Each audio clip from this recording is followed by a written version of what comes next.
we're going to learn a little bit about transferring into the Bowhead fleet, the RX, the Reach, and the all-new Bowhead Rogue. I'm here, Cole Bernier, with my friend Sierra Roth. We're going to teach you a little bit about transfers. Myself, I'm a T10 injury at breaking at L1 and T12, so kind of a little bit of a mid-range in there, depends on the day. And I am a T6, so a little bit of a diagonal injury, which gives me a little function on the one side more than the other, but definitely a lot higher of an injury than Cole. I don't battle with any spasms or any tension or anything like that. I'm pretty flaccid in terms of my muscle tension, so it allows me to stretch and contort into some different positions. And I have a little bit of spasticity, as you will see, and so working with what I got and trying to utilize everything from the bike to what my transfer is for some stability. I've been in a wheelchair for just over 8 years now. I come from an athletic background, so kind of already had a bit of a fitness and strength platform to work from. I think it's important to kind of pay attention to that and just be realistic with your expectations in yourself. Some people are going to take a little bit more practice and maybe some training in the gym to kind of get to the point where you can do this on a regular basis. And similar to Cole, same athletic background, and I've been in a chair for almost 11 years now, so definitely have it down pat, but it's come with a lot of practice.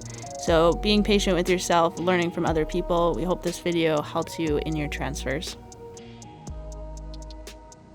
So for the first transfer, I'm going to make sure my cranks are rotated all the way forward. Creates a little bit more of a platform for me to grab a hold of so I can have control when I transfer. Some people might need brakes. We've got a little strap that we use, which we'll show later on in the video, but I don't always have one on me, so I try and get used to doing it and practicing without it. Everybody's mobility is going to be a little bit different on this transfer. I'm fortunate that I can have mobility to pull my knee to my chest, so this allows me to pull my foot close to my body like that to get around the center steering column.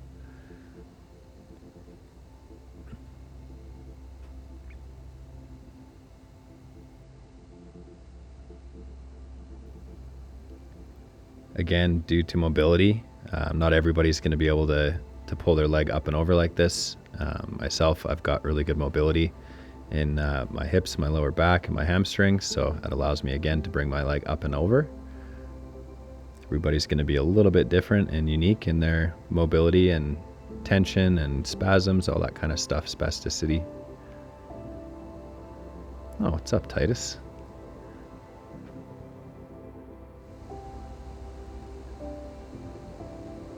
Look at him looking at me like, we going for a ride or what?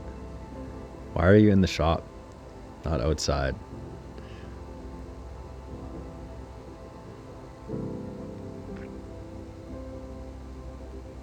This is a pretty common one that I see most people do, putting their leg over first. Just kind of eliminates the step of having to worry about getting your foot or leg up and over or close to your chest and over. I don't love how my back of my leg kind of rubs on the frame for transferring lots in a day. Transferring back out that way, so I opt to bring my foot over after I transfer in. Again, everybody's a little bit different based on body type and level and all that kind of stuff.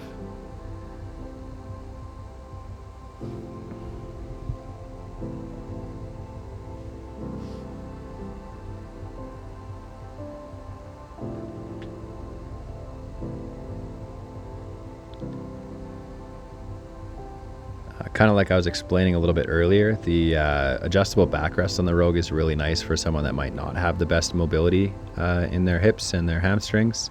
It allows you to kind of lean back a little bit and create a little bit more room between you and the cranks to be able to get your foot and leg back over or over to start out to transfer.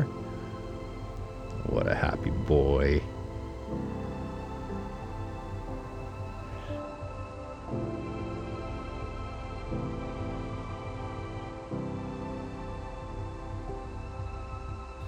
Again, you can hop in the bike and pop the seat back with the dropper post, or you can do it before you get in the bike to create a little bit more space.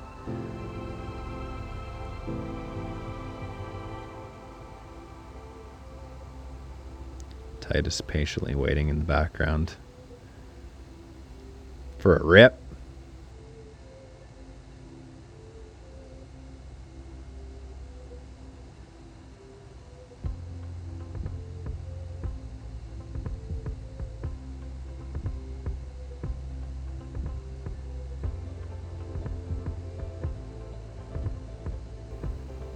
So for me, putting on a brake is super important in my chair. You'll notice some spasms going on here, so my spasticity is going to change how my transfers are that day. And we forgot a brake.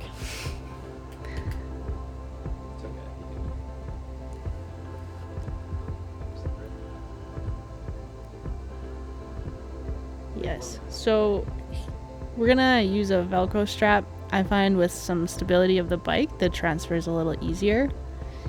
Again, like Cole said, you're not always gonna have that, so practicing without it is also a helpful tool. So we're gonna strap that brake, and then I'm gonna swing a leg over. Just with my spasms, it's a little easier to get my leg through and over that crank.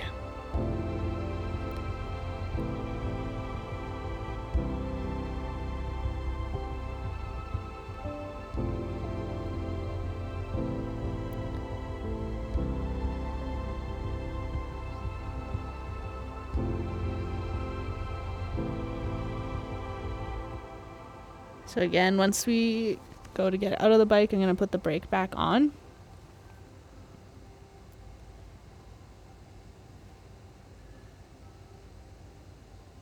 We're struggling with balance here. So you can actually adjust the cranks a bit to come a little closer to you, and then it'll make it a little easier.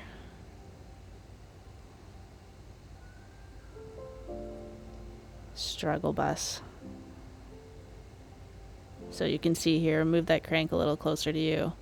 Put that brake on, and then move that crank away again.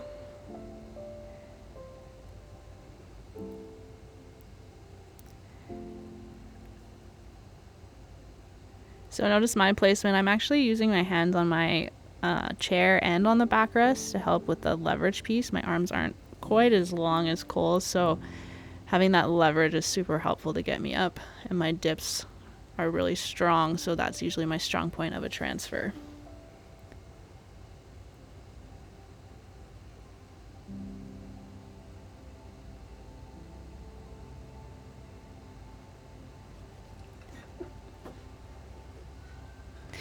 So we're gonna hop into a reach. I do this a couple different ways depending on how spasticity is that day. I'm grabbing the right hand brake here, and then the left brake to transfer in.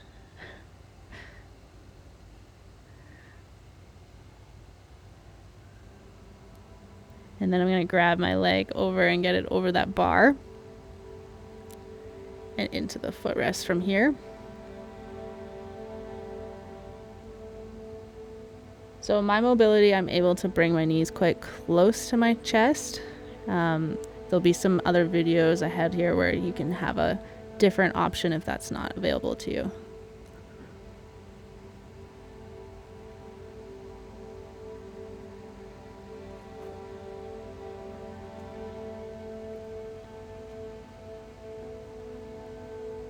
So a trick that I like to use is actually keeping that left leg propped. It gives me a little more leverage so that when I push off the backrest and the handlebar, I can dip right out of that bike.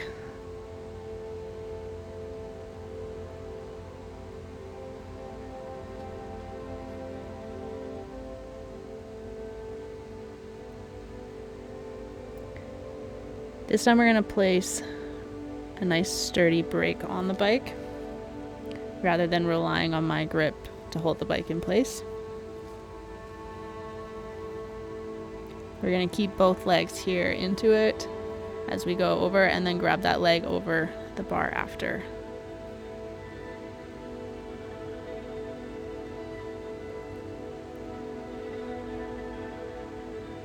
Takes a little bit of wiggling to get through, also fighting some spasticity here. So we'll make some adjustments, and then we'll throw that leg up into the calf rest.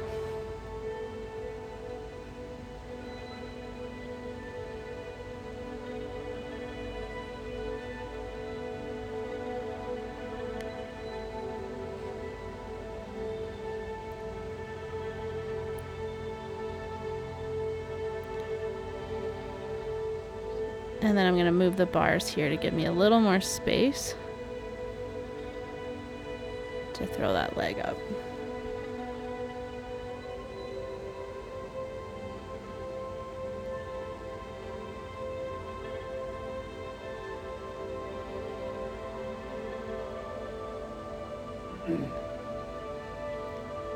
Again, I'm gonna bend both my knees towards my chest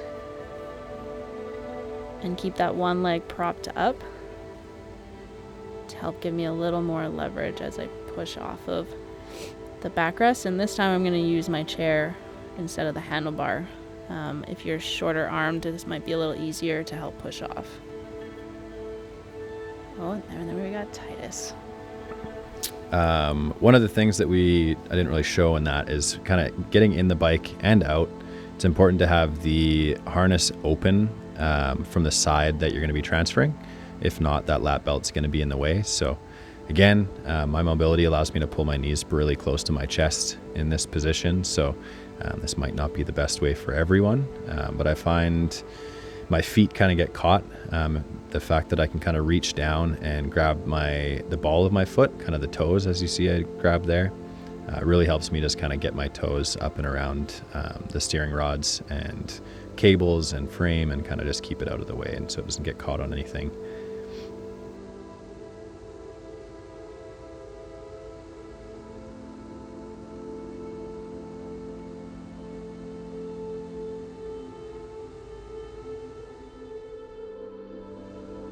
Another big kind of main thing that I do whenever I transfer into the bike, I try to open up the steering so that I've got really good access on the side that I'm transferring into, so I can kind of wheel my chair into the bike as close as possible.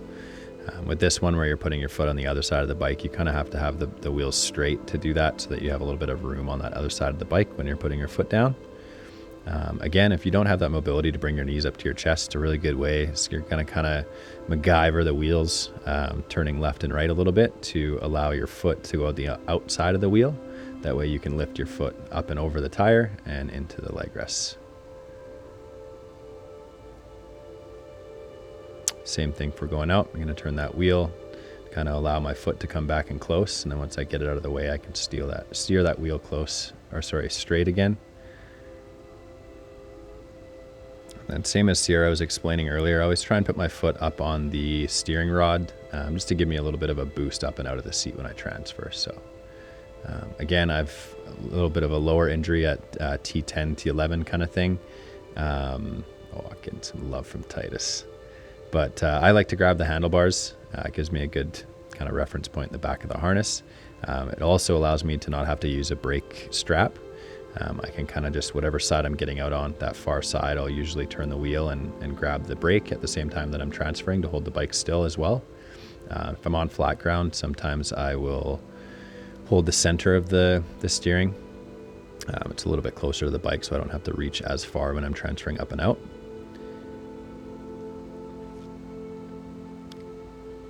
Again, going to use the outside of the tire up and over method. This time, again, depending on your mobility, up and over the handlebars is an option. Again, everybody's body's so different in what they can stretch to and what their mobility's like in terms of spasticity, all that kind of stuff.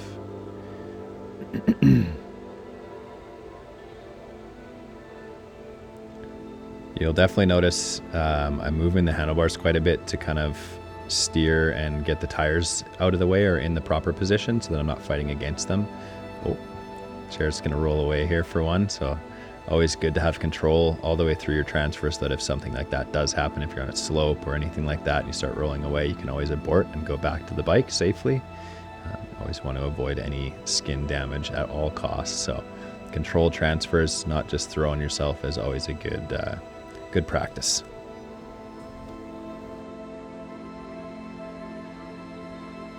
So we're going to get into an RX. Placing my hand on the cranks here, I'm going to keep both legs kind of together for this one. Sometimes my legs kind of get stuck here, so I'm going to actually push my chair out of the way. And I'm going to readjust to get into the seat. Then, similar to the reach, I'm going to actually grab a knee and then slide it through into that calf rest.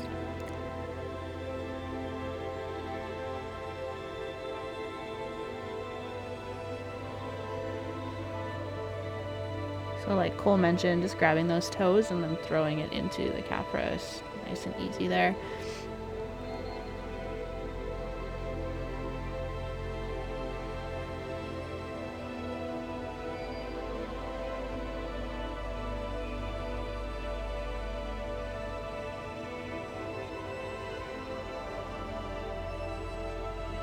Oh no, calf rest. So yeah, making sure some of your parts are really secure really will help with the transfer.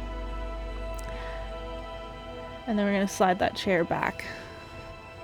And again, I'm pushing off of the wheelchair and the backrest. Sometimes that actually will help stabilize the chair, so you have a nice clean transfer. Oh, man down, we have a shoe off. Super common.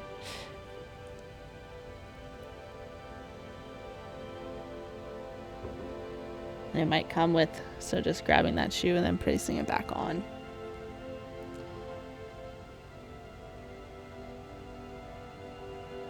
Little shout out to Crank Brothers on the nice shoes.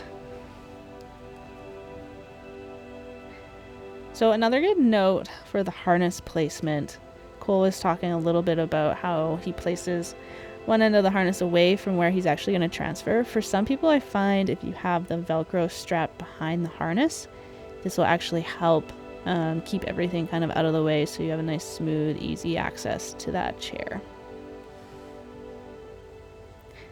So notice Cole and I have very different ways of transferring, and that's just kind of been a learned process and learning how to do it in different ways and wherever your bike is kind of parked. So having some practice and kind of, you know, playing around with some of these different ways, hopefully this video will show you some of those that you can try out. Cole and I on a weekend, we're probably doing over 100 transfers, and so it's definitely taking time, and it looks easy, but not to get frustrated, and kind of learn what works for you and talk with other Bowhead riders to see what could be an option for you, and then start really practicing those different transfers. This is probably the most common way that I see people get in. Having that leg on the other side to start out with is a lot easier. Again, when I hop out, I just don't love my foot kind of dragging along the frame and chain and stuff like that, especially on the RX. The around, so again, I'm gonna steer that wheel so it's out of the way. It gives me an easier lift access up and over the tire. I'm ready to go for a rip.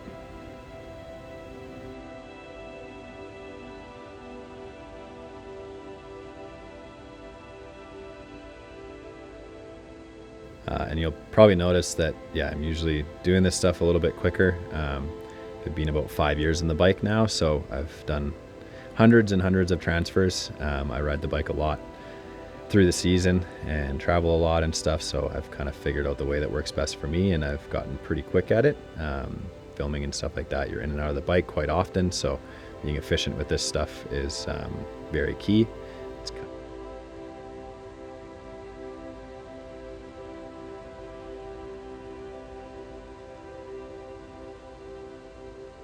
It's kind of the part right there that I don't love, just dragging across the chain. So you always want to be careful when you're pulling across the chain in the RX that you don't bend anything. That tensioner that's going to be at the bottom of your jack shaft there is fairly fragile, so you want to make sure not to damage that and bend it so that your chain is misaligned.